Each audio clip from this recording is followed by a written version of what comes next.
আজকে বাবা বর্ধমানেশ্বরের জল ঢালা অর্থাৎ বর্ধমানেশ্বর বাবার আবির্ভাব দিবস। তো সকাল থেকে আমি চলে গিয়েছিলাম এখানে লাইন দেখতে।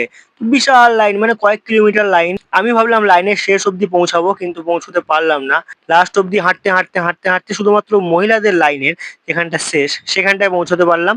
কিন্তু পুরুষদের লাইনের কোনো শেষ নেই, মানে যাচ্ছে তো যাচ্ছেই, যাচ্ছে তো যাচ্ছেই। মাঝখানে এসব মূর্তি করে নিয়ে আসছিল অনেক বিভিন্ন জায়গা থেকে। তো যেটা আমি কালকে দেখিয়েছিলাম, এখানে এরকম ভাবেই সিস্টেম, এরকম করেই সব কিছু করা হয়। প্রথমে এই আপনার দেখিয়ে দিই যে বাবা বর্ধমানেশ্বরটাকে কেমন করে সাজানো হয়েছে।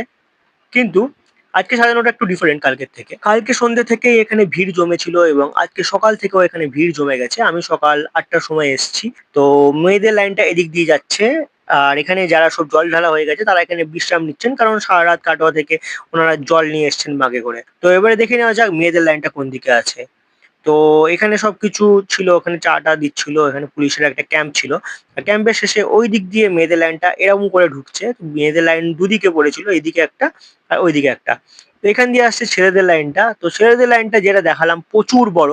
এখানে ৪-৫টা রো ছিল। এখানে সেবা শিবির থেকে এখানে আপনাদের লুচি, বোঁদে আর আলুর দম দিচ্ছিল। তো লাইন পড়েছিল যারা শুধুমাত্র শ্রদ্ধালু তারাই এখানে নিতে পারবে আর এখানে বসে খেতে পারবে। যেখানে আপনার সাদা পাড় একটা শতরঞ্জি বিছানো হয়েছে।